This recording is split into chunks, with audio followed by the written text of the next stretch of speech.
Hello दोस्तों, कैसे हो आप सब। आप सभी को प्यार भरा नमस्कार। स्वागत है आपका अपने यूट्यूब चैनल पॉइंट एजुकेटर में। और आज हम करने वाले हैं पीजीटी लेवल पर जो 2021 में पेपर आया था उसके 15 क्वेश्चन। सीडीपी की ये सीरीज चल रही है पीवाईक्यू की। अगर आपने चैनल पर नहीं देखी है तो आप जाकर देखें, क्योंकि हम यहाँ पर डिटेल में क्वेश्चन करते हैं। 4 ऑप्शन होते हैं, सभी को एनालाइज करके पढ़ते हैं। ठीक है, तो आज हम करने वाले हैं 15 क्वेश्चन। और इसके 15 क्वेश्चन मैं जो लास्ट वीडियो थी उसमें करवा चुकी हूँ, इसलिए नेक्स्ट 15 आज हम करेंगे। तो हमारा अगला क्वेश्चन है आज का फर्स्ट, और वैसे 16 क्वेश्चन है। Which of the following is not the type of one of the component content under three-dimensional model of intellect given by JP Guilford. अब जेपी गिलफोर्ड ने जो बुद्धि का त्रिविमीय प्रारूप यानी 3 डायमेंशनल मॉडल बताया है, उसमें कंटेंट यानी विषय वस्तु का इनमें से कौन सा एक घटक नहीं है, कौन सा कंपोनेंट नहीं है। तो इस क्वेश्चन को करने से पहले आपको थोड़ा सा बता देती हूँ। जो जेपी गिलफोर्ड यानी जॉय पॉल गिलफोर्ड हैं, इन्होंने थ्योरी दी है 1967 में। कब दी थी? 1967 में। और इन्होंने 3 डायमेंशनल, जैसे हमारा रूम होता है, हमने 3D शेप पढ़ी है ना, तो 3 डायमेंशनल जो वो गेम खेलते हैं हम, पजल गेम, उस तरह से बताया है कि बुद्धि का जो संरचना है, स्ट्रक्चर है, वो इस तरह से होता है। और उसके 3 डायमेंशन बताई हैं, 3 विमाएं बताई हैं। कौन कौन सी? CPO, C से कंटेंट, P से प्रोडक्ट और O से ऑपरेशन। मैं हमेशा ऐसे याद करती हूँ CPO। ठीक है, content, product and operation. Content यानी विषय वस्तु, प्रोडक्ट उत्पादन, और ऑपरेशन यानी संक्रिया या क्रियाएं। ये दिया है। इसमें कंटेंट के 5 फैक्टर दिए हैं, इनके 6 हैं। जब तीनों को मल्टीप्लाई करते हैं तो 180 फैक्टर्स आते हैं। तो उन्होंने टोटल 180 फैक्टर्स बताए हैं बुद्धि के। ठीक है, इंटेलिजेंस के। तो 5 इसमें है कंपोनेंट, 6 इसमें, 6 इसमें। हम बात कर रहे हैं आज कंटेंट की, इस वाले की कर रहे हैं। इसमें 5 है, तो वो 5 हैं, उनको कैसे याद करें? तो उसके लिए भी एक ट्रिक बताती हूँ आपको। उसको हम करेंगे VASSB। SSB है, SSB होता है एनडीए, आर्मी में जाने के लिए एनडीए का पेपर होता है ना, उसमें SSB ली जाती है। तो मैंने ट्रिक बनाई कि SSB के लिए, SSB आर्मी के लिए वेरी इंपॉर्टेंट है, very important for army SSB। ठीक है, तो SSB है वो आर्मी के लिए वेरी इंपॉर्टेंट है। अब यहाँ पर V से होता है विजुअल, विजुअल। A से होता है ऑडिटरी, और S से होता है सिंबॉलिक, सिंबॉलिक। और इस S से होता है सिमेंटिक, सिमेंटिक। और B से होता है बिहेवियरल।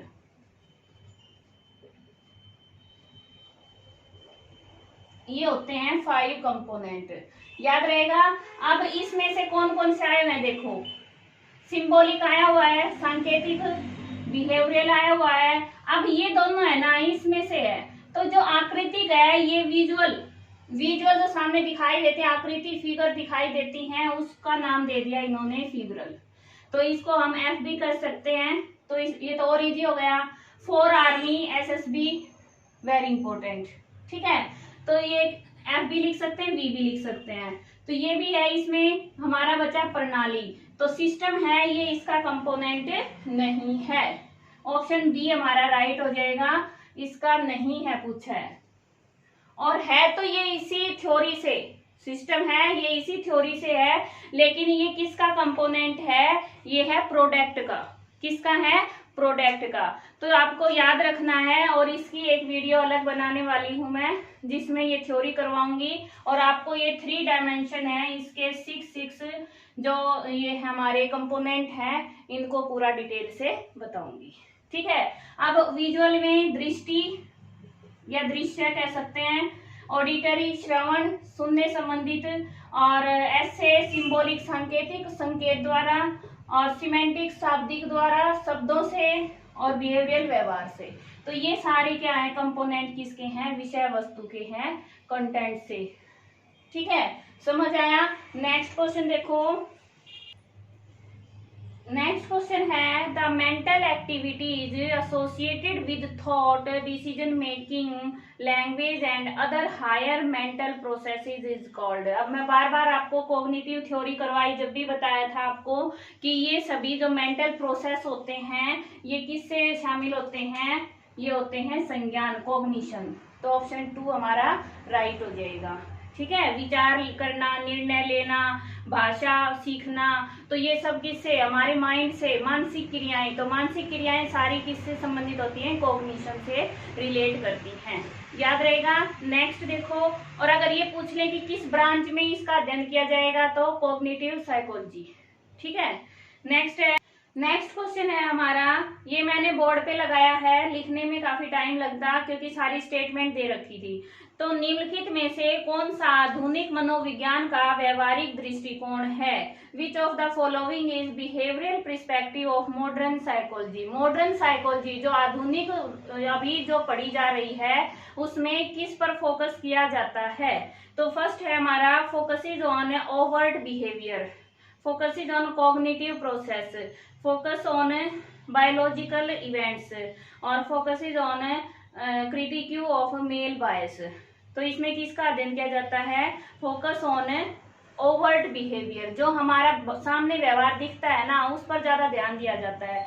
क्योंकि अगर हम जो सभी की बायोलॉजिकल उसमें चले जाएंगे, डेप्थ में जाएंगे तो बहुत ज्यादा टाइम लग जाता है, और हम प्रेजेंट को सुधारना चाहते हैं। तो आजकल जो मॉडर्न साइकोलॉजी है उसका फोकस क्या है कि जो बाहर से उसका दिख रहा है ना व्यवहार, उस पर ही फोकस रहता है, उसको ही सुधारना और उसको ऑब्जर्व करना ही उसका मेन पर्पज रहता है। ठीक है, गाइडेंस एंड काउंसलिंग इसी का एस्पेक्ट है कि उसमें क्या करवाया जाता है, जो प्रेजेंट है, जो वर्तमान में समस्याएं हैं उन पर फोकस होता है। क्लियर हुआ।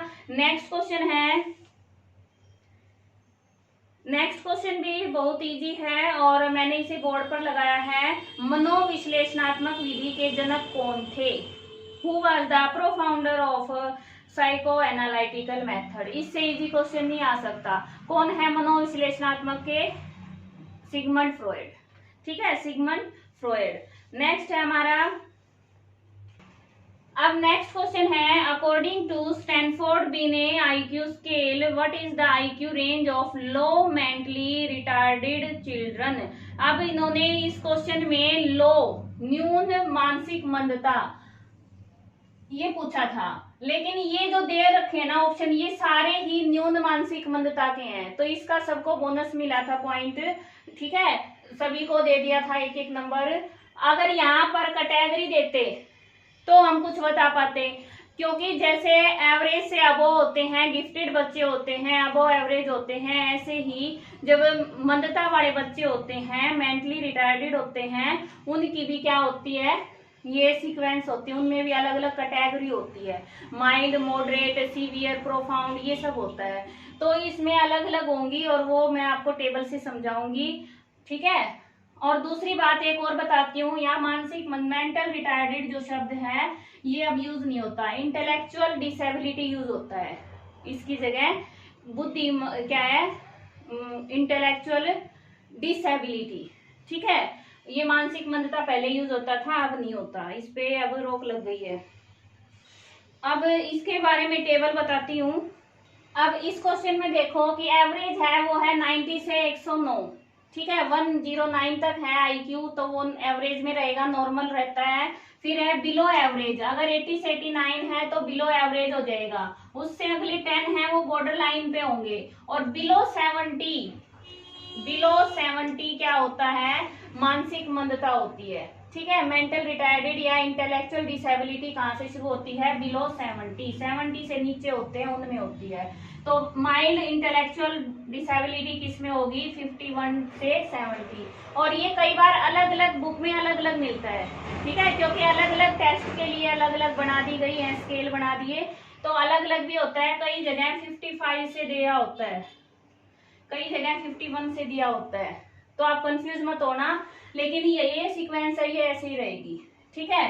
फिर माइल्ड के बाद होता है मॉडरेट। मॉडरेट में क्या आ जाएगा? 36 से 50। और सीवियर में कई बार यहाँ पे आ जाता है 35 से 50 या 40 से 50, इतना भी 40 से 55 भी आ जाता है। उसमें आपको जैसे ऑप्शन है ना क्वेश्चन में, वो इजी से समझ आ जाएंगे कि कौन सा माइल्ड मॉडरेट ऐसे दे रखा है।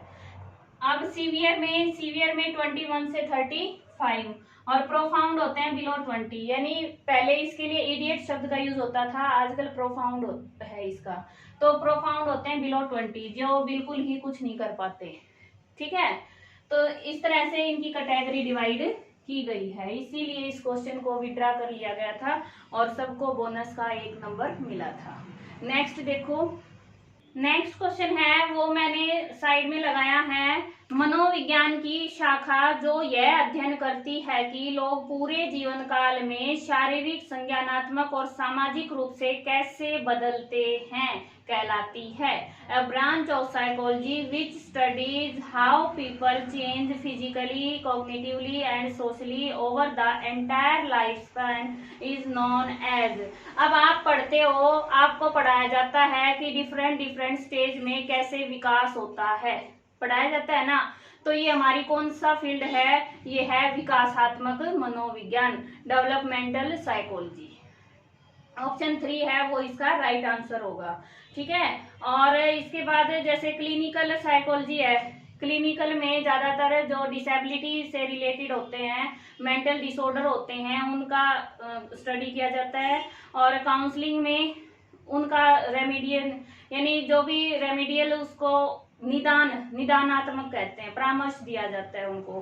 फिर है एक्सपेरिमेंटल, एक्सपेरिमेंटल में एक्सपेरिमेंट किए जाते हैं, ठीक है। तो ये सभी अलग फील्ड हो गए, इसमें कौन सा आंसर आएगा? Developmental psychology. नेक्स्ट है हमारा, नेक्स्ट क्वेश्चन भी मैंने स्क्रीन पे लगाया है, निम्नलिखित में से कौन सा कथन असत्य है? फॉल्स बताना है। और किसके बारे में है? लर्निंग के बारे में है, अधिगम के बारे में है। अधिगम एक प्रक्रिया है, न कि उत्पाद। Learning is a process not a product. सही है गलत है? लर्निंग प्रोसेस है ना, जीवन भर चलती रहती है, ठीक है, तो ये बिल्कुल सही है। फिर है अधिगम प्रक्रिया सदैव उद्देश्यपूर्ण होती है। हम सीख क्यों रहे हैं? क्यों सीखते हैं? लर्निंग क्यों होती है? हमेशा पर्पज होता है उसका, कुछ ना कुछ पर्पज जरूर होता है, ये भी right. Area of learning is border, यानी बहुत विशाल है, ये भी सही है। व्यापक क्षेत्र होता है लर्निंग का, कोई संकुचित क्षेत्र नहीं होता। ये नहीं कि थोड़ा सा एरिया वो सीख लें, जीवन भर चलता रहता है, कुछ भी सीखा जा सकता है, ठीक है। अब नेक्स्ट है behaviour changes through instincts and reflex actions are also considered as learning, कि मूल प्रवृत्ति और प्रतिक्षेप क्रियाओं के द्वारा होने वाले व्यवहार के परिवर्तन को अधिगम माने जाते हैं। बिल्कुल गलत है ये, क्योंकि अगर इंस्टिंक्ट, भूख लगी खाना खाया है, तो लर्निंग नहीं है, वो क्या है? हमारी सिर्फ एक, हमें उस क्रिया को करने का क्या मोटिवेशन मिला है, ठीक है, इंस्टिंक्ट से हमें मोटिवेशन मिला है काम करने का, लर्निंग नहीं होती, याद रहेगा। नेक्स्ट है हमारा, ये भी मैंने बोर्ड पे लगाया है, निम्नलिखित में से कौन सी व्यक्तित्व मापन की प्रक्षेपी प्रविधि नहीं है? अब ये दिया है कि projective technique of personality measurement कौन सी नहीं है, ये बताना है। तो word association test, Woodworth personal data sheet, sentence completion test और थीमेटिक अप्रिसिएशन टेस्ट। तो अब इसमें देखो आप, प्रोजेक्टिव में क्या होता है? जो अंदर छुपे उसके अंतर्द्वंद हैं, व्यक्ति के इमोशंस हैं, फीलिंग हैं, उनको बाहर निकालना होता है। अब जो पहला है वर्ड एसोसिएशन टेस्ट, तो जो वर्ड वो बार बार यूज करता है उसके अंदर हैं वही तो निकलेंगे ना, तो ये तो प्रोजेक्टिव टेक्निक हो गई। सेकंड है हमारी पर्सनल डाटा शीट, कोई भी पर्सनल डाटा शीट, किसी व्यक्ति के बारे में पर्सनल रिकॉर्ड होना, डाटा इकट्ठा करना, क्या ये प्रोजेक्टिव टेस्ट है? नहीं है, तो ये हमारा ऑप्शन राइट हो जाएगा। फिर है सेंटेंस कंप्लीटेशन टेस्ट, सेंटेंस पूरा करेंगे तो जो व्यक्ति जैसा होगा उसी तरह के सेंटेंस उसके माइंड में आएंगे, तो ये भी प्रोजेक्टिव टेक्निक है। और थीमेटिक अप्रिसिएशन टेस्ट, ये तो चित्र देखकर कहानी बनाना, जैसे सीएटी में बच्चों के लिए चित्र देखकर कहानी बनाना होता है, ऐसे ही टीएटी में बड़ों के लिए भी चित्र देखकर कहानी बनाई जाती है। ठीक है, नेक्स्ट देखो, नेक्स्ट क्वेश्चन है who was the profounder of anticipatory theory of play. अब प्ले सिद्धांत है, प्ले की थ्योरी किसने दी है? कार्ल ब्रूस ने दी है। ठीक है, ये तो डायरेक्ट क्वेश्चन है, इसमें कोई समझाने जैसा नहीं है। नेक्स्ट है, यह किसने कहा कि किशोरावस्था दबाव, तनाव, तूफान तथा संघर्ष की अवस्था है? ये भी मैंने एडोलोसेंस वाली वीडियो में करवा रखा है और उसको जरूर देखना, क्योंकि पूरी एडोलोसेंस में क्या क्या होता है, कैसे परिवर्तन होता है, कौन सी डेफिनेशन इंपॉर्टेंट है, वो सब मैंने बताया है। तो ये डेफिनेशन किसकी है? ये है हमारी स्टैनले हॉल की। अब इसका एक देखो, किशोरावस्था कैसे होता है दबाव? क्योंकि उसका जो शारीरिक परिवर्तन हो रहे हैं, हार्मोनल चेंजेस हो रहे हैं ना, वो अंदर से उसको कुछ और कह रहे हैं।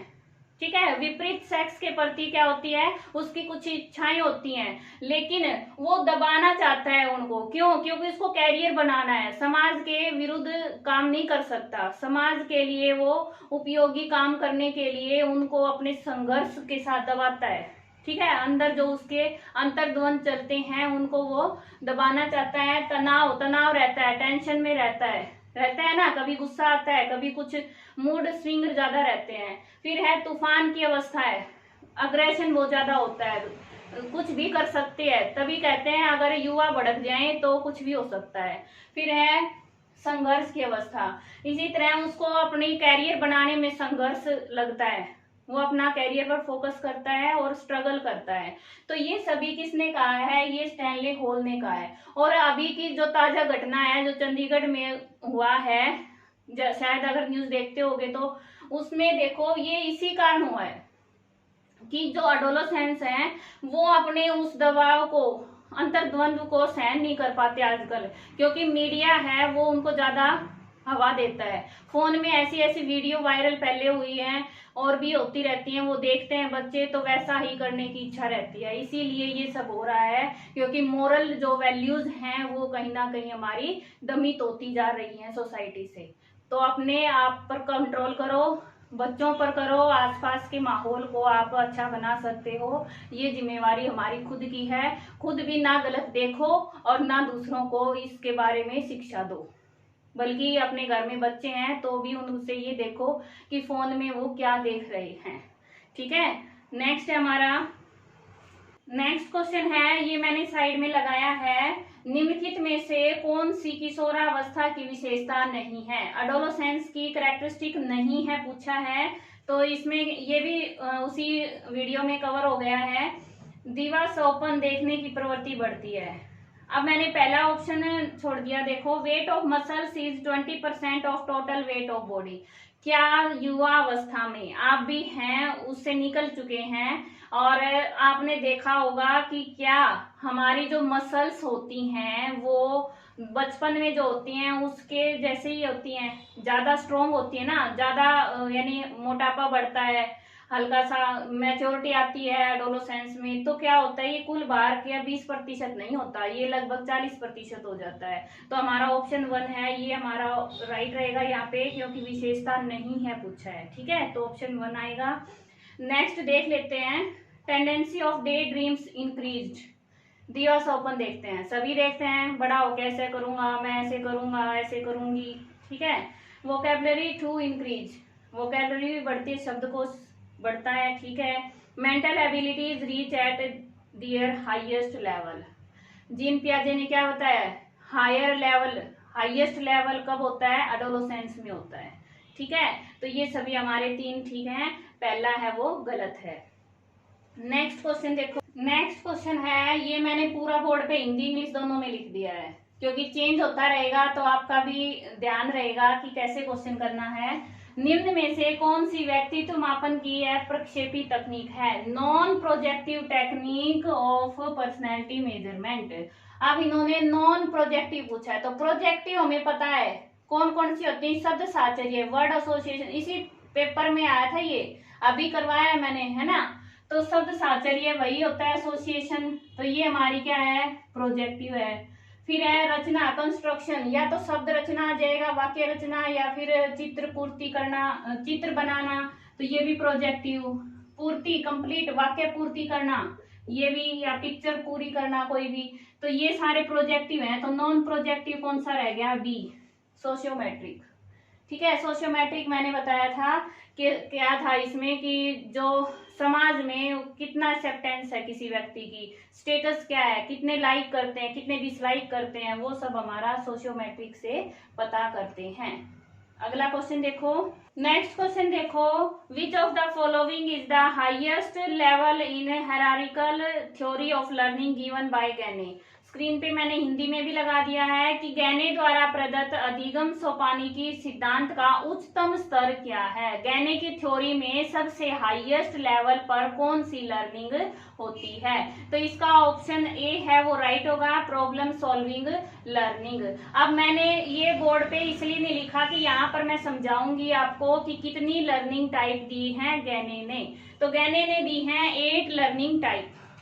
ठीक है, कितनी दी हैं, 8 लर्निंग दी हैं, और उन्होंने नीचे से शुरू करके ऊपर की साइड बढ़ते हुए क्रम में दी हैं कि व्यक्ति सबसे पहले क्या सीखता है और कहां तक पहुंच जाता है। तो हाईएस्ट लेवल पे हमारी प्रॉब्लम सॉल्विंग है, प्रॉब्लम सॉल्विंग। अब वैसे तो ये याद करनी थोड़ा सा मुश्किल होता है, मैंने एक इसका निमोनिक बना रखा है, कैसे याद करोगे, SSC में ने हमें वी, हमें यानी वी, बस ये याद रखना पड़ेगा। SSC ने हमें DC रेट पर लगाया है। ठीक है, ये निमोनिक याद रखना, लगे नहीं है भाई हम DC रेट पे, लेकिन वैसे बता रही हूँ SSC ने हमें DC रेट पर लगाया है। अब SSC, S से होगा, सबसे पहली होगी सिग्नल लर्निंग। ठीक है, सिग्नल लर्निंग। फिर सेकंड नंबर के ऊपर फिर एस है, तो एस से हो जाएगा stimulus, stimulus response, response learning. फिर सी आ गया, सी से बन गया हमारा चेन लर्निंग, चेन लर्निंग। फिर बी आ गया हमारा, वी से बन गया वर्बल, ठीक है, verbal association learning, association learning. फिर डी आ गया, डी से डिस्क्रिमिनेशन, डिस्क्रिमिनेशन, ये तो पेपर में ऑप्शन में आया हुआ है ना हमारा, डिस्क्रिमिनेशन लर्निंग। और कौन सा आया हुआ है, कंसेप्ट लर्निंग बाद में। डी के बाद क्या है, सी, कंसेप्ट लर्निंग, कंसेप्ट लर्निंग। फिर आर से हमारा रूल लर्निंग, और पी से प्रॉब्लम सॉल्विंग लर्निंग। अब याद रहेगा, एसएससी ने हमें वही डीसी रेट पर लगा लिया। ठीक है, एसएससी ने हमें वी डीसी रेट पर लगा लिया। याद रखना, ये निमोनिक है, इससे आप कभी नहीं भूलोगे। पेपर में चाहे नीचे का लेवल आ जाए, चाहे कोई भी लेवल आ जाए, आप इसको लिख लेना, उसके हिसाब से। मान लो ये पूछ लें कि 4th नंबर पे कौन सी लर्निंग है, तो कौन सी आ जाएगी, वी वाली, वर्बल वाली आ जाएगी हमारी। ठीक है, ऐसे ही पूछ लें कि 7th पे कौन सी है, ये 7th पे है, तो रूल लर्निंग आ जाएगी। याद रहेगा, तो निमोनिक लिख लें, उसके बाद कौन सा भी पूछ ले हम कर देंगे, इजी है। नेक्स्ट देखो, नेक्स्ट क्वेश्चन है, स्क्रीन पे देखिए, सृजनशीलता के पोषण एवं संवर्धन के लिए मस्तिष्क उद्वेलन विधि का प्रतिपादन किसने किया था? मस्तिष्क उद्वेलन विधि क्या होती है? Brain storming method. Who propounded brain storming method for fostering and boosting creativity? Brain storming क्या होता है भाई? ब्रेन स्टॉर्मिंग होता है कि दिमाग में जो भी विचार आए किसी टॉपिक को लेके, कंसेप्ट को लेके, वो लिखते जाओ, ठीक है। ब्रेन को यानी तूफान मचा लो विचारों का, सोचते जाओ क्या कर सकते हैं, क्या हो सकता है, किसी समस्या के बारे में सोच रहे हैं क्या क्या सॉल्यूशन हो सकता है, चाहे वो सही है गलत है ये मत सोचो, बस आते हैं विचार लिखते जाओ, उनमें से फिर हम बाद में उनको एनालाइज कर लेंगे। तो ये होती है ब्रेन स्टॉर्मिंग। तो किसने दी है ये? ओसबोर्न ने। किसने दी है? ओसबोर्न ने। याद रखना, कई बार पूछी जाती है, इंपॉर्टेंट है, ठीक है। नेक्स्ट है, निम्नलिखित में से कौन सा एक आदतों की विशेषताओं के संदर्भ में गलत कथन है? आदत, हैबिट के बारे में क्वेश्चन आया है कि habit is automatic response to specific situation. आदत विशिष्ट स्थिति के लिए स्वतः प्रतिक्रिया है। हम जैसे ब्रश करते हैं, आदत है हमारी, ठीक है। साइकिल चलाते हैं, बाइक चलाते हैं, कार चलाते हैं, आदत बन गई है, तो वो स्वतः प्रक्रिया होती है ना, हमें कोई ऐसे सोचना नहीं पड़ता, तो ये ठीक है। नेक्स्ट है, habit is acquired through heredity. क्या हैबिट हेरिडिटी वंशानुक्रम से सीख आती है, हासिल होती है? नहीं, हैबिट है हमेशा लर्नड होती है। क्या होती है? लर्नड, सीखी गई, ठीक है। तो ऑप्शन 2 हमारा यहाँ पे आंसर होगा। नेक्स्ट है, habit is a well learned performance. अच्छी तरह से सीखा प्रदर्शन है, वो हमारी हैबिट है, ठीक है, जो सीखी जाती है और अच्छे से सीख कर प्रदर्शन होता है, वो हमारी हैबिट होती है। फिर है, habit is performed only under similar circumstances. जो समान परिस्थितियां होती है ना, तभी हम उसको, आदत को प्रदर्शित करते हैं। सही है गलत है? सोच के देखना। सिमिलर, ठीक है, आदत होती है वो सिमिलर सर्कमस्टांसेज होते हैं, उसी में हम करते हैं, उसी तरह की एक्टिविटी हम करते हैं। उम्मीद है समझ आया होगा। इस तरह से हमने 30 क्वेश्चन कंप्लीट कर लिए। इसके भी अभी एक 2020 का 2020 का जो है पीजीटी लेवल का वो पेपर बचता है, वो भी करवाऊंगी मैं। नेक्स्ट मिलते हैं नेक्स्ट वीडियो में। कोई भी डाउट है, कोई भी क्वेश्चन है दिमाग में, आप कमेंट में बताएं या टेलीग्राम ग्रुप पर ज्वाइन करके उसमें लिख सकते हैं। और जो आईक्यू टेबल है वो टेलीग्राम ग्रुप पर मैं शेयर कर दूंगी, और उसमें जो एवरेज से ऊपर होते हैं वो भी आपको प्रोवाइड करवाऊंगी। Thanks for watching. आपका दिन शुभ हो। धन्यवाद।